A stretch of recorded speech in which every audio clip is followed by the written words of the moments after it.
Hello and welcome back to another series of reaction to Jordan B. Peterson.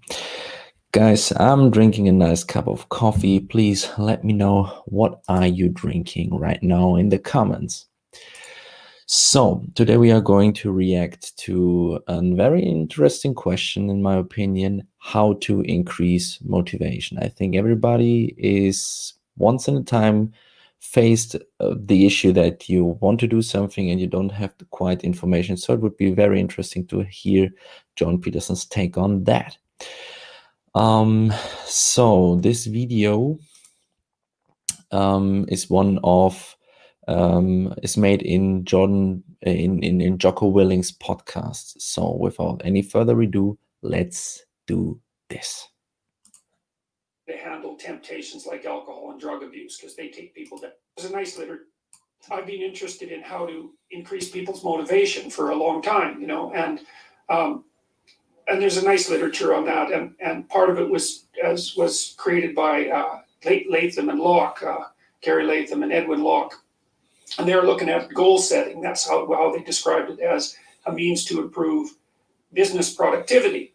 And so what they imagine that you have two teams and you get them to set goals, and one team sets goals for their corporate productivity and another team sets goals for their life. And then you match them head to head over some period of time and see which one comes ahead. And what happens is the people who set goals for their life beat the people who set goals for the company. And so that's really, and then there's a variety of other literatures that support that kind of hypothesis. But it's very, very worthwhile thinking that through, because what you want, if your company is structured properly, you want people in it who have a life, right? So they're aiming at things that they think are valuable, because they're just not going to be motivated, period, unless they're aiming at things they think are valuable. And then you want their loyalty to the company to be nested inside that. So they have to see that working there, no matter what it is that they're doing, and often jobs are repetitive and dull and difficult and challenging and all of that, or you wouldn't be paid to do them, right? They're not all fun and games. But if you can see that the less intrinsically interesting things that you're required to do are related in some directly intelligible way to goals that you regard as valuable, then that tags those activities with this dopaminergic kick that we were talking about earlier. So you need this hierarchy of values, right? It's like, here's what I'm doing with my life. Here's why my job is important to that. Or maybe it isn't, and then you have to quit and go find a new job, but that's fine. And it's also very interesting because the presumption of all of this is basically that we all are very egoistic human beings. So, because you might discover that too. And so we started trying to formalize this at the same time that I also realized something that I've never recovered from realizing, I think. So I teach students, usually for this class, it was 3rd and 4th year students. And so this is at the University of Toronto. They're pretty smart kids. It's a hard university to get into, and they're pretty disciplined, and they're actually quite conservative, all things considered. And I was teaching them about stories and about the fact that our life is a story with a goal and a purpose and a beginning point. And I was encouraging them to develop their own stories. So I had them write an autobiography, and they really got into that. That was quite amazing, to identify, to break their life into epochs and then to describe the important episodes in each epoch, both positive and negative, and what they might do to reduce the possibility of the negative in the future and to capitalize on the positive, which is the purpose of memory, by the way. And then also to write a plan for the future. And so we formalized that. So the plan is, okay, first of all, you have to get yourself in the right mindset. And the mindset is you're trying to take care of yourself like you would care for someone that you cared for. That's a hard mindset to get into, because people like their pets better than they like themselves often. And then you have to have a vision. And so the vision would be, well, okay, 3 to 5 years down the road, if your friendship networks were configured properly, what would that look like? If you were pursuing a career that would be appropriate for you and sustaining for you, what would that look like? How are you going to educate yourself? How are you going to take care of yourself mentally and physically? What do you want for an intimate relationship?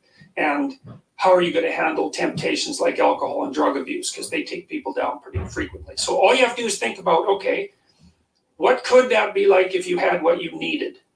Not some wild fantasy, but realistic in what you needed. So that's the first part. And then, okay, now write for 20 minutes about what your life could be like 3 to 5 years down the road if all of this came together. And then now do the opposite. So imagine all your weaknesses and all the ways that you can go down the wrong path. And then imagine that gets the upper hand.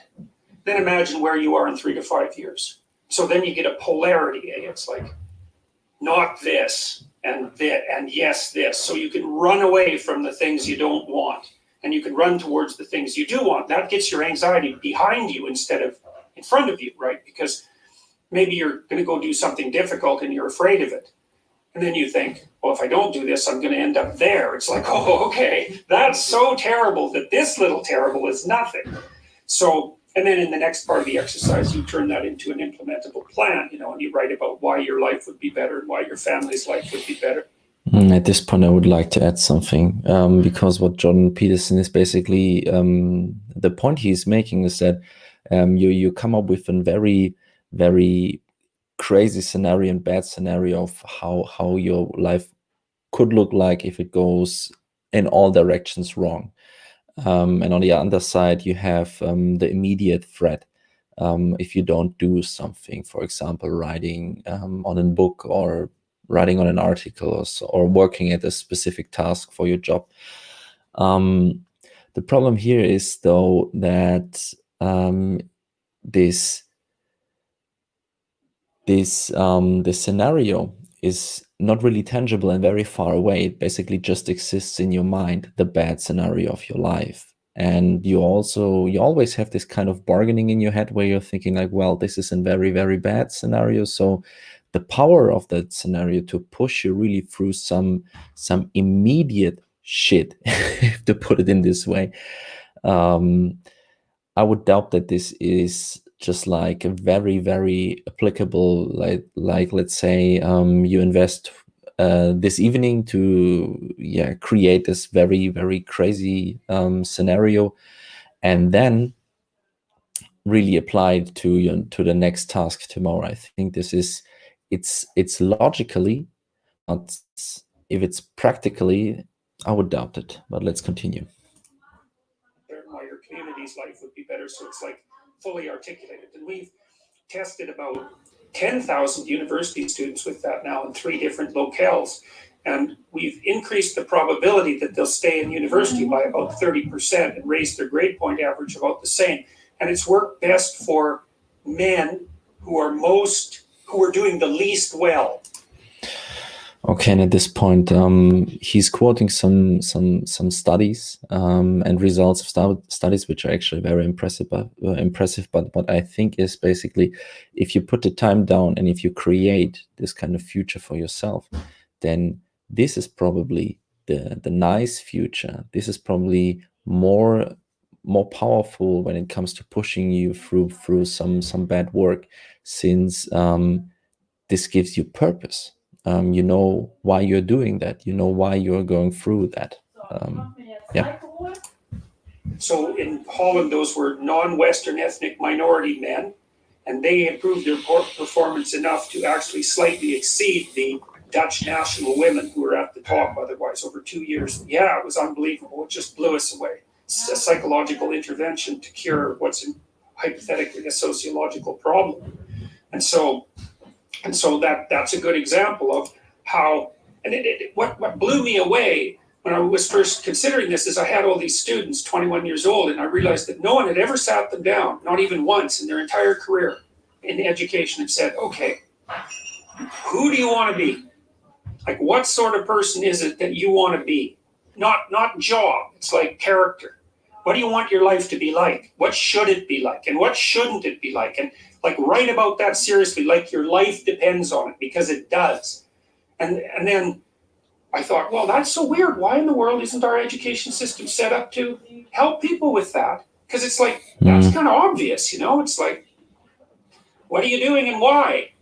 And then I did some reading partly from John Gatto, who's done some interesting work looking at the history of the education system. And it was a derivation of the Prussian education system back in the late 1800s. And it was designed to produce obedient, well, it was partly soldiers, but it was partly workers. No, I was going to say it definitely was soldiers, because that was the transition when they had the transition take place at that time as well, where they moved away from centralized command after they got beat by Napoleon. And they were constantly trying to fight towards that direction where the soldiers would not just be obedient, because they realized that that is not what they actually wanted. They finally started to do at the end of World War I. And if they would have done it earlier, it might have turned the tide of the war. But that was what, that's what World War II, Blitzkrieg and total decentralized command and elements just going out and making things happen and finding gaps in the defenses and attacking them, as opposed to you're just going to wait until you're told what to do. Right. And that was the German way and decentralized command. So German way. Right. Yeah. Well, competence beats obedience. Right. So you unite people under a goal, and then you let them act autonomously. You got to get them. You got to not sell them the goal. That's not right. What you have to do is you have to go in and talk to them and discover what the goal is of the enterprise and what it is that fires people up. And that really does work. And the idea that capitalism is essentially crooked and it's the people who are pulling the wool over other people's eyes who win. It's like, well, now and then there's a criminal action and the person gets away with it, so to speak, although people get away with a lot less than they think. But most of the time within a functional company, you better have your people on board or they will do exactly what you said they'll do. They'll spend 80% of their time sabotaging the company. Yeah, and I again, something I learned working with the corporate world, and it was working with the corporate world where I reflected on what I did, and was talking to a business leader at some point, and I said, well, your people gotta understand why they're doing what they're doing, and so then he absorbs that and says, okay, that makes sense. And so then he gets up in front of his team and he says, well, the reason why we're doing this is we want to improve our profitability as a company. And, he sat down and we talked afterwards and he said, did I do a good job? Because now they understand. And I said, oh, no, actually, you missed it.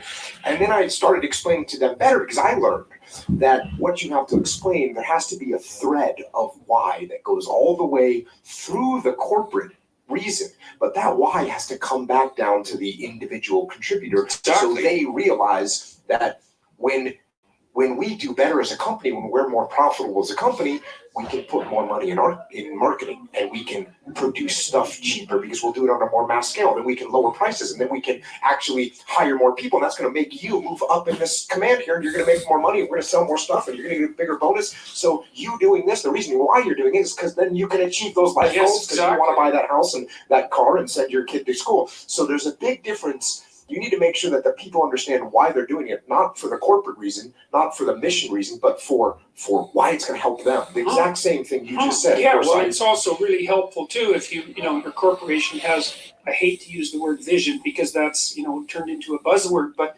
it's often that you're working in a company where worthwhile things are happening, exciting and worthwhile things, and you're trying to, make something better at a lower price, let's say.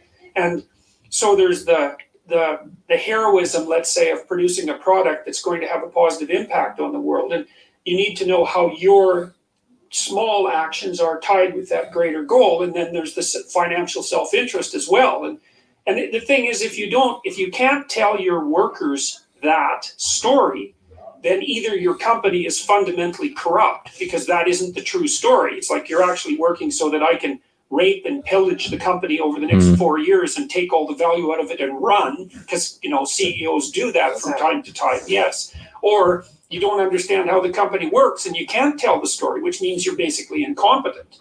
So, people are not wired up so that they will work without knowing why, unless you beat them. Yeah. And then if you beat them, you don't be thinking that that's victory. Yeah, so pretty interesting, right? So what I took away from this discussion is basically to motivate yourself, it's you have to tie it to a personal why, especially in corporate, especially in the corporate environment. But there are many more things which have to click in order to be motivated. First of all, especially in the corporate environment, I think then there must be an environment of security, so that you actually can afford to risk something and achieve something as well. But yeah, this was the reaction. Guys, please let me know to which video should I react next. And I would love to hear your comments about Jordan Peterson and Jocko Willink's discussion. Just drop some comments or questions or your opinion in the comment section below, and let's see us next time.